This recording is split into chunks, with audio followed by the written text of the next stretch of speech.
Hello everyone and welcome back. हम house property पढ़ रहे थे। इनकम फ्रॉम हाउस प्रॉपर्टी का हम तीन सिचुएशन पढ़े थे। एक तो जब हमें रेंट मिल रहा है, ना वेकेंसी है ना अनरियलाइज्ड रेंट है। सेकंड पढ़े हम जहां पर वेकेंसी है, और तीसरा पढ़े हम जहां पर अनरियलाइज्ड रेंट है, मतलब सामने वाला पार्टी हमें पैसा नहीं दिया। तो तीन सिचुएशन तो पढ़ लिए हम लोग। साल भर भाड़े में लगा है, दूसरा कुछ मंथ के लिए वेकेंट है, कुछ मंथ के लिए भाड़े में लगा है, और तीसरा भाड़े में तो साल भर लगा था लेकिन कुछ महीने का रेंट हमें नहीं मिला, वो अनरियलाइज्ड रह गया। ठीक है, चौथा केस आज हम पढ़ेंगे। आज कोशिश करेंगे कि हम हाउस प्रॉपर्टी को कंप्लीट करें, पूरा सब कुछ। ठीक है, चलो, चाहे आज जितना टाइम लगे, आज जो हो जाए, हम हाउस प्रॉपर्टी को कंप्लीट करने का कोशिश करेंगे। ठीक है, आ जाओ, पूरे ध्यान से पढ़ना है, बिना कोई हड़बड़ी के पढ़ना है, आराम से पढ़ेंगे, अच्छे से पढ़ेंगे, क्वेश्चन के साथ पढ़ेंगे। ठीक है, house property is let out, there is both vacancy and unrealised. Vacancy भी है, अनरियलाइज्ड रेंट भी है। नॉर्मली तो तुम कैलकुलेट करते थे म्युनिसिपल वैल्यू और फेयर मार्केट वैल्यू दोनों का हाइयर, उसके साथ ले लेते थे तुम थर्ड में स्टैंडर्ड रेंट, अगर दिया है तो स्टैंडर्ड रेंट के साथ लोअर। ये क्या निकल जाता था? एक्सपेक्टेड रेंट निकल जाता था। फिर एक्सपेक्टेड रेंट को तुम एक्चुअल रेंट के साथ कंपेयर करते थे और तुम्हारा ग्रॉस एनुअल वैल्यू जीएवी निकल जाता। बात समझ में आया? ये तो हर क्वेश्चन में किए हम। इसके बाद हम अनरियलाइज्ड रेंट और वेकेंसी का भी ट्रीटमेंट, ठीक है, पढ़ लिए थे हम पिछले क्लास में, हम उस टॉपिक पे अभी नहीं जाते, हम आगे चलते हैं। हाउस प्रॉपर्टी में लेट आउट था साल भर के लिए, लेकिन कुछ दिनों के लिए वेकेंट था। मतलब मान लो 2 महीने वेकेंट था और 2 महीने का रेंट मिला भी नहीं। दोनों सिचुएशन हो गया, वेकेंसी भी हो गया, अनरियलाइज रेंट भी हो गया। तब क्या करना है? सेम, पूरा सेम, कोई भी चीज रट्टा नहीं लगाना है, कोई भी चीज रट्टा नहीं लगाना है। प्रोसेस हर में सेम है, ट्रीटमेंट सेम है, जरा सा फर्क है। लॉजिक समझ जाओगे तो काम हो जाए। ठीक है, देखो, compare market municipal rental value and fair rental value. Municipal rental value fair rental value को कंपेयर करना है, जो हाइयर होगा वो लेना है। हर बार हम ऐसे ही करते थे। फिर उसको कंपेयर करना है स्टैंडर्ड रेंट के साथ, जो लेस होगा वो तुम्हारा क्या होगा? Expected rental value. अब एक्सपेक्टेड रेंटल वैल्यू को एक्चुअल रेंट के साथ कंपेयर करना है। If rent actually received or receivable for the full year after deducting unrealized rent as per conditions given is more than ERV, expected rental value, तो such rent received or receivable is your gross annual value, उसे हम GAV ले लेंगे। Such actual rental value is reduced by amount of actual rent in proportion of vacancy. Firstly, deduct unrealized rent out of annual rent received, receivable, and compare and take the higher one, and then deduct loss due to vacancy, and the value so arrived is shall be gross annual value. Same जैसे हम treatment करते थे, unrealise rent का जो treatment करते थे, vacancy का जो ट्रीटमेंट करते थे, अभी दोनों को साथ में कर देना और कुछ भी नहीं। तो एक क्वेश्चन करेंगे, एक क्वेश्चन करेंगे, हर टॉपिक का एक क्वेश्चन करना है। ठीक है, हर टॉपिक का, कोई भी टॉपिक में बिना क्वेश्चन प्रैक्टिस किए हम आगे नहीं बढ़ेंगे। ठीक है,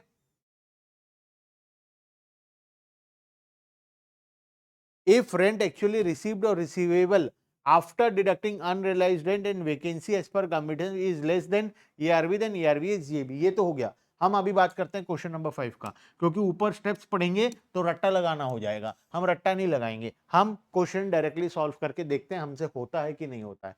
calculate gross annual value from the particulars given below. हमें GAV निकालना है। क्या तुम निकाल सकते हो GAV? क्या तुम GAV निकाल सकते हो? यस सर, हम निकाल सकते हैं। तो चलो शुरू करो। कैलकुलेट GAV कैसे निकालेंगे सर GAV? सबसे पहला स्टेप है म्युनिसिपल रेंटल वैल्यू को कंपेयर करना है फेयर रेंटल वैल्यू के साथ। इसको किसके साथ?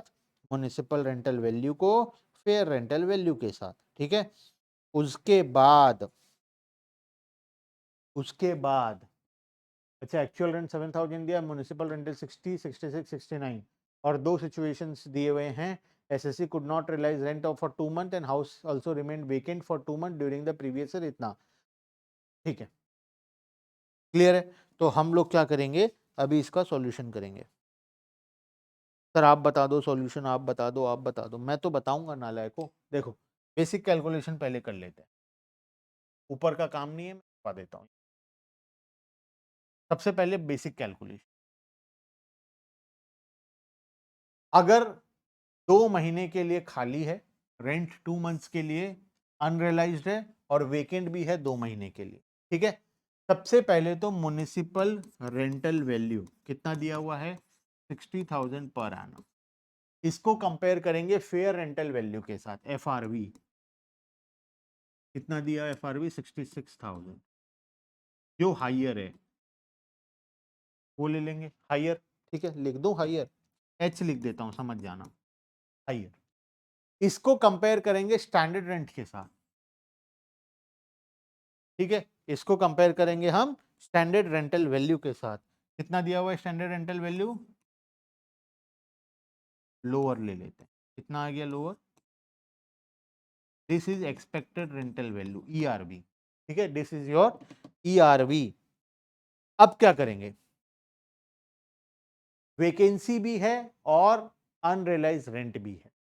एक्चुअल रेंट 7,000 पर मंथ था, तो टोटल रेंट होना चाहिए था 7,000 इंटू 12। अगर साल भर कोई भी दिक्कत नहीं आता, ना वेकेंसी का प्रॉब्लम आता, ना अनरियलाइज रेंट का प्रॉब्लम आता, तो हमें 84,000 हमारा एक्चुअल रेंट होता, ठीक है।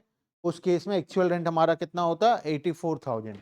लेकिन अनरियलाइज रेंट है 2 महीने का और वेकेंसी है 2 महीने का, तो क्या करें। सबसे पहला ट्रीटमेंट होगा अनरियलाइज रेंट का।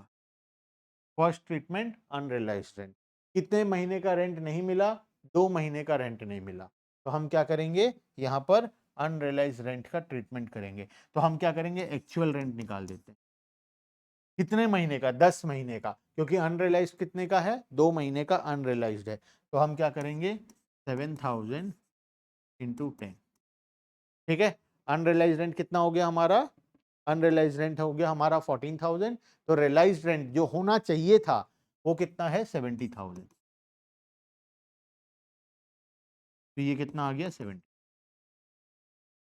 लेकिन अब इसमें से हमें क्या करना पड़ेगा, इसमें से हमें वैकेंसी माइनस करना पड़ेगा, इसमें से हम वैकेंसी को क्या कर देंगे, माइनस कर देंगे। वैकेंसी कितने महीने का था, 2 महीने का, 7,000 के साथ, तो कितना आ गया ये, 50। This is your annual value, 56,000, this is your gross annual value, GAV. बात समझ में आया। पहले अनरियलाइज रेंट का ट्रीटमेंट करेंगे, फिर वैकेंसी का करेंगे, जी, ठीक है। इसका सिचुएशन 2 को देखते हैं। सिचुएशन 2 में थोड़ा सा, अच्छा क्यों ऐसा ट्रीटमेंट हुआ, रीजन ये है कि ये जो एक्चुअल रेंट है ये हमारा ईआरवी से ज्यादा है, तो हम क्या किए, एक्चुअल में से वैकेंसी माइनस करके ले लिए 70,000 में। कभी कभार सिचुएशन क्या होगा, एक्चुअल रेंट हमारा ईआरवी से कम होगा, उस केस में क्या करना है, आओ इसी एक क्वेश्चन में दिया गया है हमें, इसी क्वेश्चन में हमें सिचुएशन बी दिया हुआ है। मैं यहाँ पे छोटा कर देता हूँ, ठीक है। सिचुएशन बी के लिए मैं शॉर्ट में ले लेता हूँ, सबको दिखाई दे रहा होगा उम्मीद है। क्या दिखाई दे रहा है, हाँ सर हमें सब क्लियरली दिखाई दे रहा है, आप पढ़ाओ। देखो अगेन वही करना है, एमआरवी, सिचुएशन 2, हाँ, what difference it would make if everything else remaining the same but actual rent received is 6,000 per month। तो मेरे हिसाब से ईआरवी तक तो सेम रहेगा, ठीक है, एफआरवी, ये सबको कंपेयर करने से ईआरवी जो है, एक्सपेक्टेड रेंटल वैल्यू, यहां तक कुछ भी नहीं बदला है, तो यहां तक 66,000 सेम रहेगा। अब एक्चुअल रेंट बदल जाएगा, क्योंकि रेंट 7,000 की जगह कितना है, 6,000 है।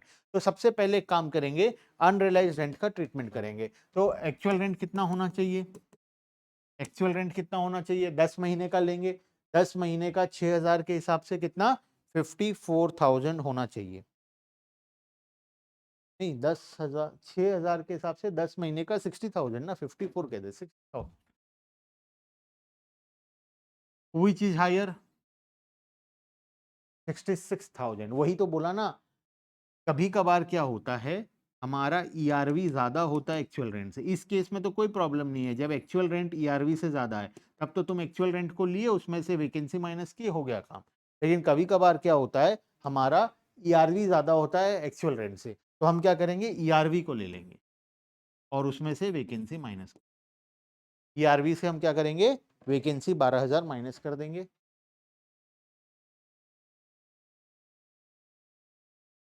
This is your GAV. मतलब प्रोसेस वही है, प्रोसेस वही है। बात समझ में आया, कुछ भी चेंज नहीं है। क्लियर है। सिचुएशन नंबर 4, आगे चलते हैं। सर ये सब हमसे हो गया, हम ये सब कर लेंगे। अब आगे चलो, आगे situation number 5।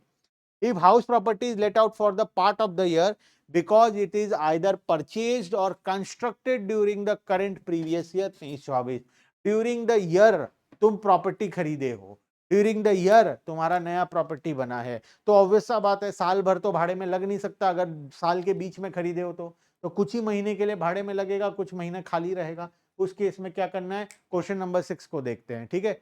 Take all the rental value only for that period for which house property is in existence or owned by SSC during the previous year. Compare them and select GAV accordingly. Simple. Question number 6 करवा दो sir, आ जाओ। क्या क्या दिया हुआ है, GAV निकालना है। ठीक है। Date of completion 31/5/2023। कब कंप्लीट हुआ प्रॉपर्टी, 31/5/2023 को कंपेयर हुआ। नॉर्मल कैलकुलेशंस होगा, कोई भी चीज नया नहीं है। ठीक है, सब कुछ नॉर्मल है।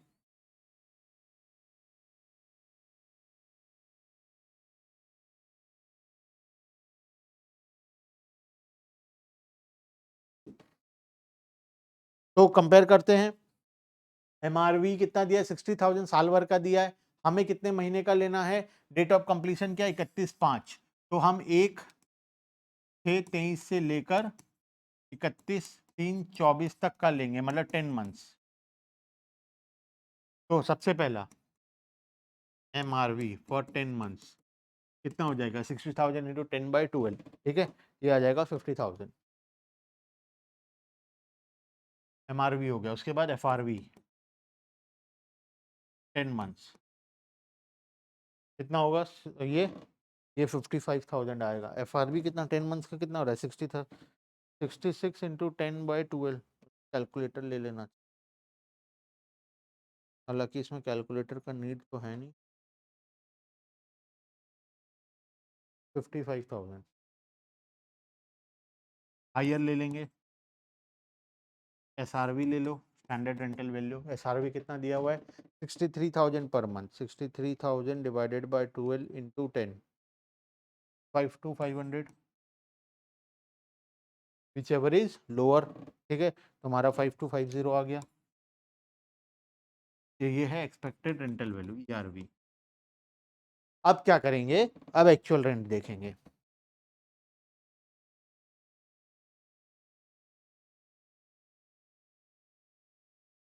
वैकेंसी है, क्यों सर, रेडी हुआ था 1/6 को और भाड़े में लगा है 1/8 को।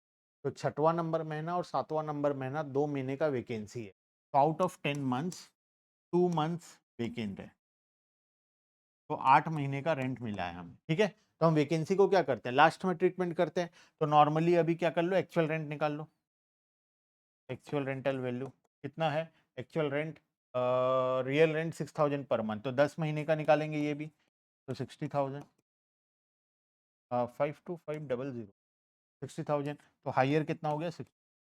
इसमें से हम वैकेंसी माइनस कर देंगे। कितना महीना वेकेंट था, 2 महीना एक्स्ट्रा वेकेंट था। तो 60,000 में से 12,000 माइनस कर दो, तो ये आ गया 48। हाँ, तो आंसर कितना आ जाएगा, अच्छा नहीं 48, 12 minus,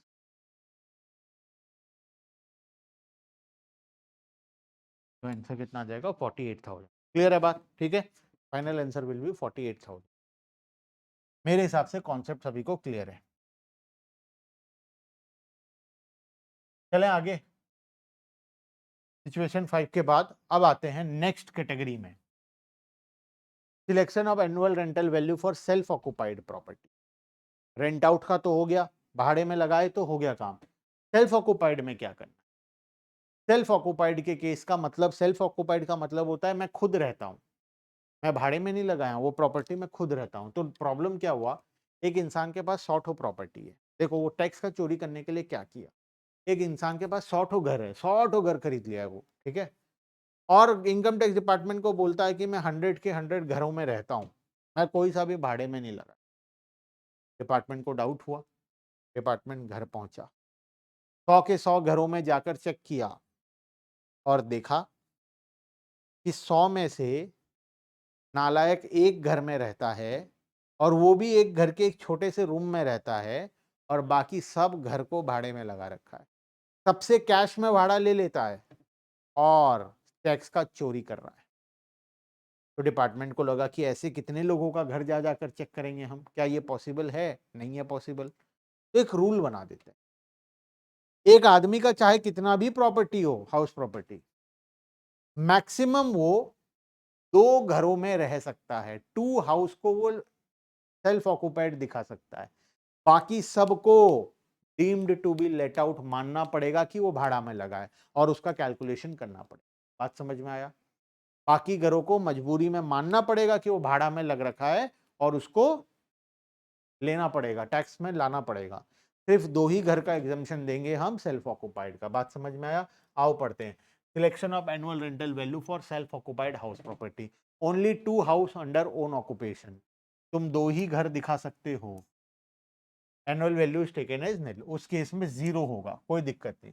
more than 2 house under own occupation, annual value of 2 such house is taken as nil, 2 ठो एग्जेम्प्ट हो जाएगा, बाकी सबको deemed to be let out मान लिया जाएगा और उस पर टैक्स लगा दिया जाएगा। ठीक है। House property consist of various independent unit, 2 are under own occupation and others are let out. एक बड़ा बिल्डिंग है, अपार्टमेंट है मान लो, हर फ्लोर में 4-4 फ्लैट्स हैं, वो अपार्टमेंट पूरा मेरा है। उसमें इंडिविजुअल यूनिट्स है, 2 BHK का 10 ठो फ्लैट है, तो उसमें से 2 ठो को सेल्फ ऑक्युपाइड माना जाएगा और 8 ठो को लेट आउट माना जाएगा। बात समझ में आया?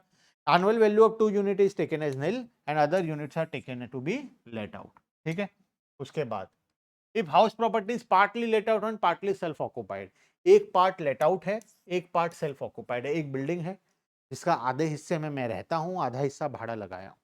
It is to be treated as first, if units are inseparable and it is treated as one house, that no benefit of self occupation shall be allowed. अगर घर को 2 पार्ट में हम डिवाइड नहीं कर पा रहे हैं तो उस केस में मान लेंगे कि वो पूरा का पूरा घर भाड़े में है और पूरे पे टैक्स लगा देंगे। लेकिन अगर वो सेपरेबल है, if units are separable, each unit or part is to be taken as separate house and it shall be respective treatment, उसका respective treatment होगा अगर दोनों पार्ट को अलग अलग हम सेपरेट कर पा रहे हैं।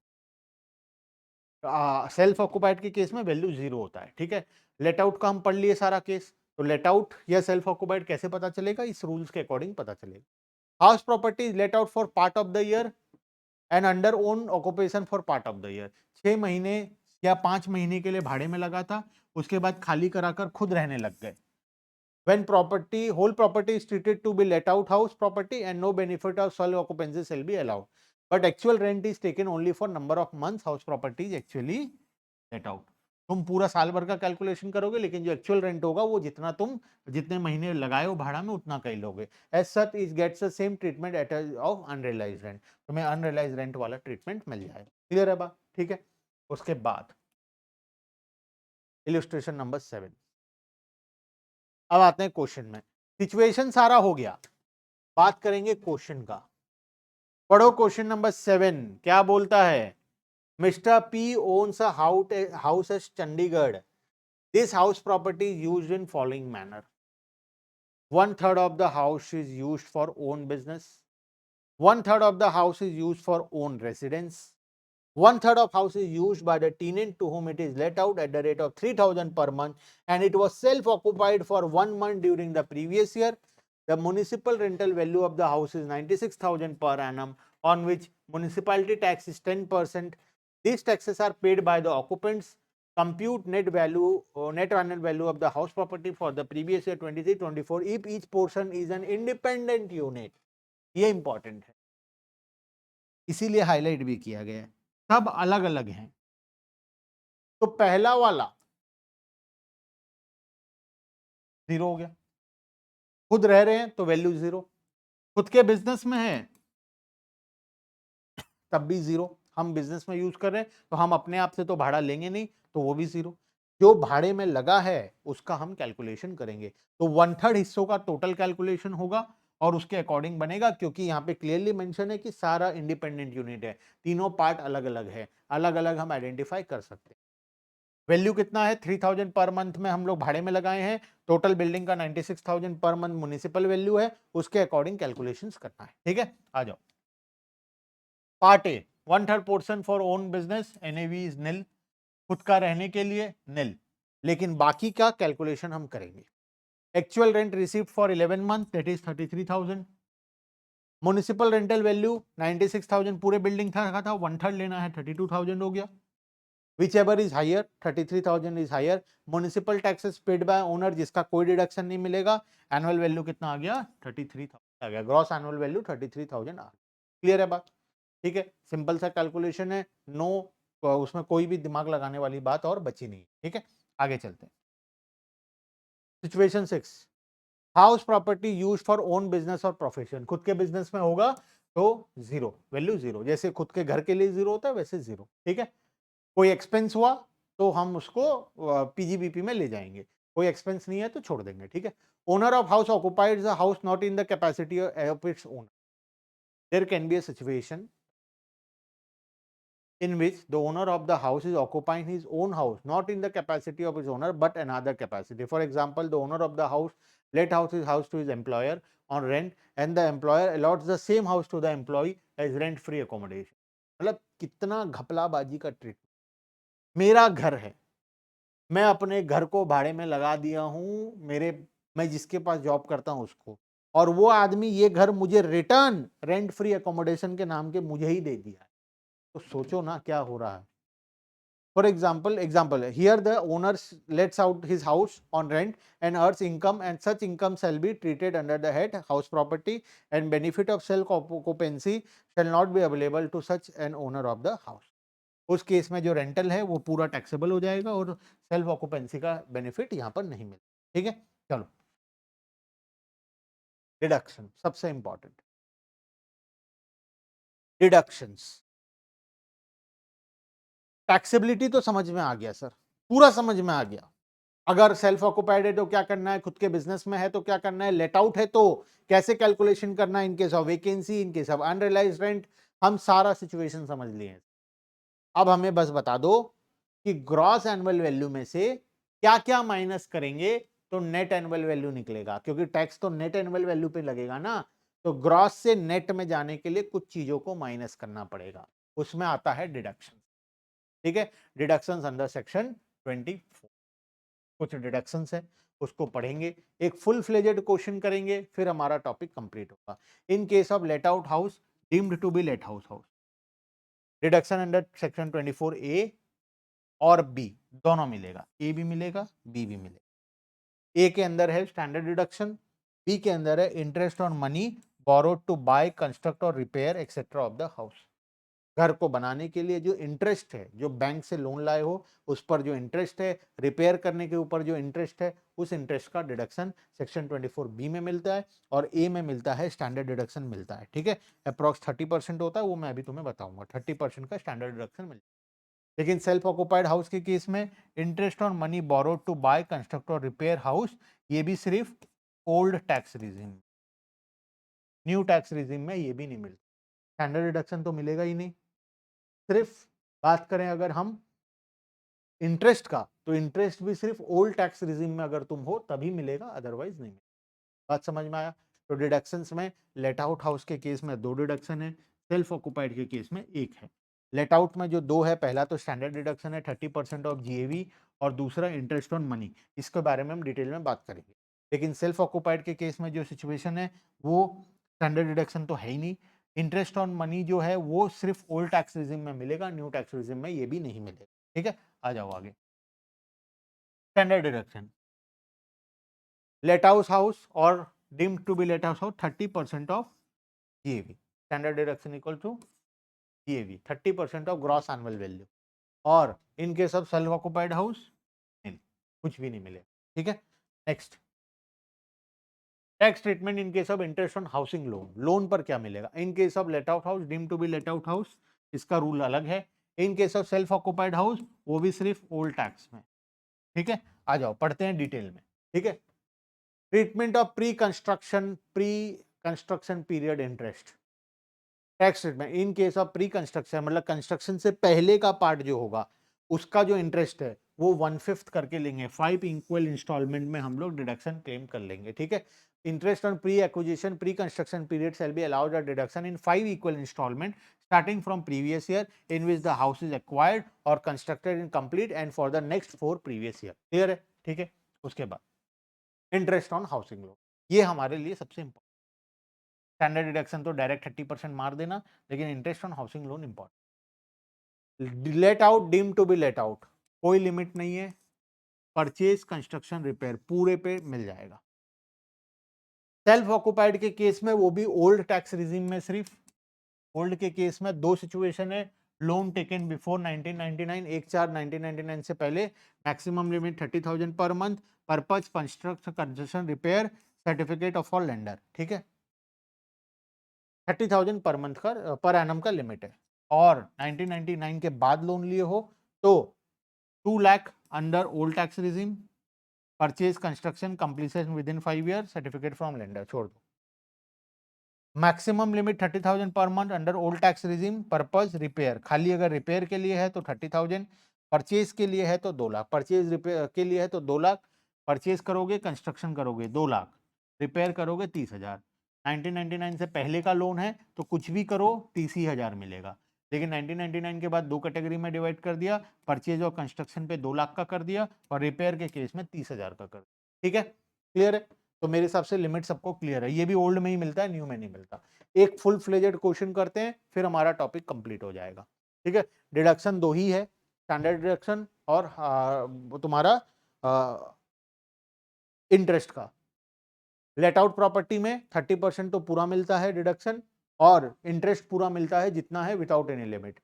सेल्फ ऑक्युपाइड के केस में ओल्ड टैक्स रिजिम में सिर्फ मिलता है, स्टैंडर्ड डिडक्शन नहीं मिलता है। इंटरेस्ट ऑन लोन दो लिमिट है, 1999 से पहले का लोन है तो 30,000 किसी भी कंडीशन में, 1999 के बाद का लोन है तो कंस्ट्रक्शन करोगे या खरीदोगे तो 2 लाख और रिपेयर करोगे तो 30,000। ठीक है, चलो आ जाओ इलस्ट्रेशन नंबर 8। दो सिचुएशन, दो ठो घर है, हाउस ए हाउस बी, दोनों का कैलकुलेशन करना है। क्वेश्चन में सब कुछ दिया हुआ है, म्युनिसिपल वैल्यू दिया, fair rental value, standard rent, actual rent, unrealised rent for the current year, vacancy, municipal taxes, actually paid, due but not paid, repairs,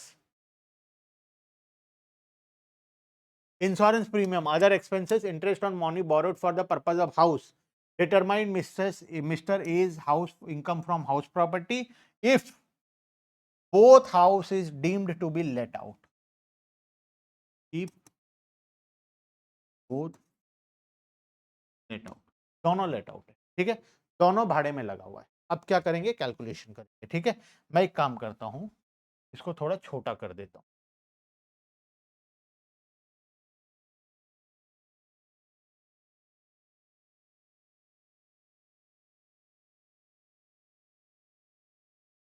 ठीक है, इसको थोड़ा छोटा कर देता हूं। मैं क्वेश्चन का बाकी चीज भी इसी पेज में लिख लूं, रिपेयर्स तक दिया हुआ है, मैं बाकी चीज भी थोड़ा यहीं लिख लेता हूं। इंश्योरेंस प्रीमियम कितना कितना दिया हुआ है सर, इंश्योरेंस प्रीमियम दिया हुआ है 10,000 और 8,000।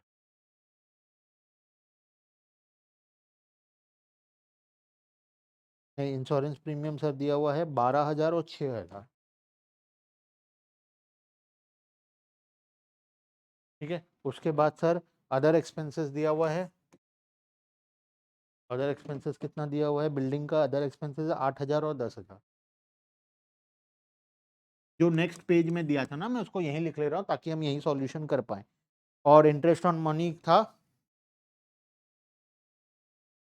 यहाँ पर कुछ भी नहीं था, यहाँ पर था 60,000, बस इतना डेटा तुम्हें दिया हुआ है। अब क्या करेंगे, ए और बी का कैलकुलेशन करेंगे। ठीक है, मैं कैलकुलेशन करता हूँ, शुरू। A municipal value, fair rental value. ठीक है, municipal rental value, fair rental value. Municipal rental value कितना है, 4,20,000 और 3,60,000। दोनों का क्या ले लेंगे, हाइयर। स्टैंडर्ड रेंट कितना है स्टैंडर्ड रेंट? 4,40,000। लोअर ले लेंगे 420। आरबी निकल गया, एक्सपेक्टेड रेंटल वैल्यू निकल गया। ठीक है, एक्सपेक्टेड रेंटल वैल्यू निकल गया। अब इसका भी कर लेंगे साथ में, इसका भी कर लेते हैं। 3,50,000, 3,80,000। हाइयर ले लो 3, के बाद स्टैंडर्ड रेंट ले लो 3, लोअर ले लो 3। यहाँ तक तो हो गया, एक्सपेक्टेड रेंटल वैल्यू दोनों का निकल गया। ठीक है, अब क्या करेंगे?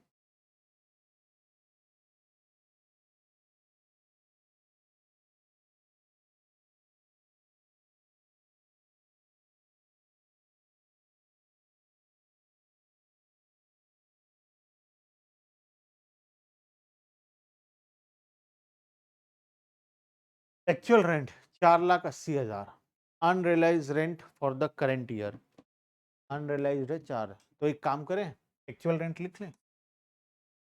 अच्छा मुझे बताओ, अनरियलाइज्ड के केस में क्या करते हैं? हम डायरेक्टली माइनस करके लिख देते हैं एक्चुअल रेंट से। तो इसको हम डायरेक्टली माइनस करके लिख देंगे। ठीक है, तो ये हो गया 440, और ये हो जाएगा 20,000, 3,03,85। हाइयर ले लो 85। अच्छा वैकेंसी है क्या? कुछ वैकेंसी है, 2 महीने का वैकेंसी और 2 महीने का वैकेंसी। तो 480 में अगर 2 महीने का वैकेंसी माइनस कर दूं तो 1 महीने का रेंट कितना आ रहा है? 40,000 आ रहा है शायद, है ना? तो 40,000 में 2 महीने का वैकेंसी, 80,000 माइनस कर, माइनस 3,60,000। यहाँ पर भी वैकेंसी माइनस कर देंगे। 4,20,000 साल भर का रेंट है, 12 महीने का कितना होगा? 4,20 के हिसाब से मेरे हिसाब से 35,000 आना चाहिए। 4,20,000 डिवाइडेड बाय 12, 35,000 इंटू 10, 2 महीने, 70,000 माइनस कर।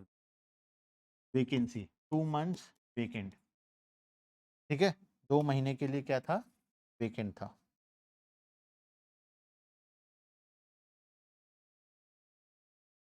ये कितना आ जाएगा? 3,15,000,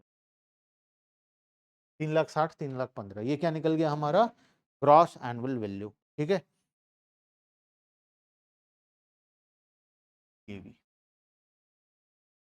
3,60 निकल गया, और सेकंड केस में हमारा निकल गया ग्रॉस एनुअल वैल्यू 3,15,000। अब इसमें से क्या करते हैं हम लोग? म्युनिसिपल टैक्सेस जो है वो माइनस कर। म्युनिसिपल टैक्सेस हमारा एक्चुअल में जो पे हुआ वही माइनस होता है, 12,000 और 35,000। तो municipal taxes 12,000, 35,000 minus municipal tax. ये मैंने नहीं पढ़ाया था, ये फुल फ्लेजेड क्वेश्चन इसीलिए कराया हूं ताकि ये जो म्युनिसिपल वाला पार्ट है ये आ जाए, कवर हो जाए। 12,000 और 35।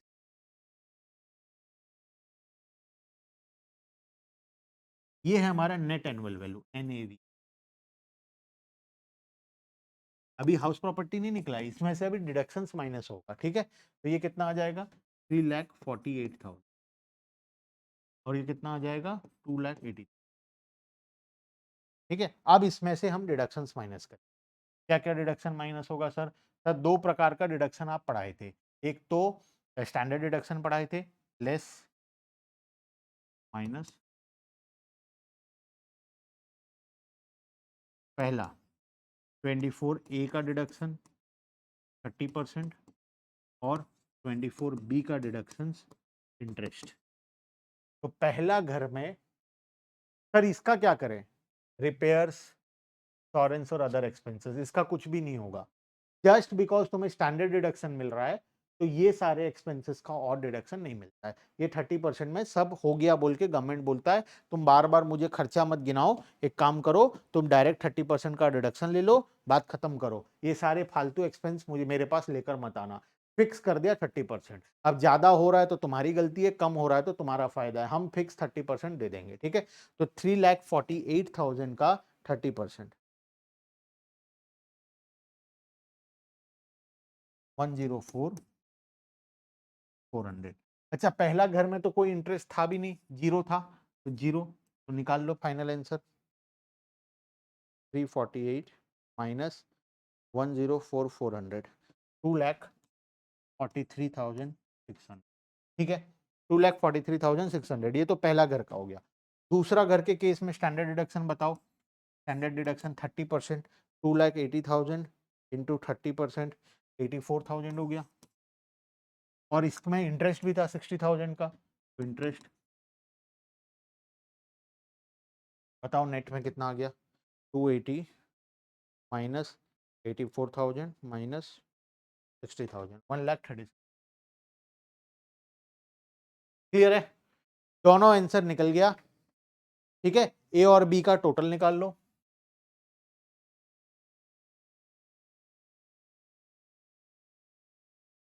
ए से कितना आया 2,43,600, बी से कितना आया 1,30,000। तो ये तुम्हारा हो गया इनकम फ्रॉम हाउस प्रॉपर्टी। कितना आ जाएगा, दोनों को टोटल कर लेना, वो आंसर आ जाएगा 3,79,600, 3,79,000। चलो क्लियर है? तो यहां पर मेरे प्यारो बच्चों कंप्लीट होता है हमारा, यहां पर कंप्लीट होता है हमारा हाउस प्रॉपर्टी। सर बोलेंगे आगे स्लाइड्स में क्या है, आगे इसका सॉल्यूशन था। देखो पूरा सॉल्यूशन दिया था, हाउस ए का फिर हाउस बी का, लेकिन मैं चाहता था कि तुम करो खुद से, ए का पूरा कैलकुलेशन, बी का पूरा कैलकुलेशन करके हमें पूरा फाइनल इनकम निकाल कर दिया हुआ था ऑलरेडी 3,79,600। मैं चाहता था कि तुम करो, इसीलिए मैं तुम्हारे साथ साथ किया। ठीक है, हाउस प्रॉपर्टी मेरे हिसाब से हम बेहतरीन तरीके से हम लोगों ने कंप्लीट कर लिया है। अब नेक्स्ट टॉपिक पर हम नेक्स्ट क्लास से आगे कंटिन्यू। ठीक है, bye bye everyone and thank you.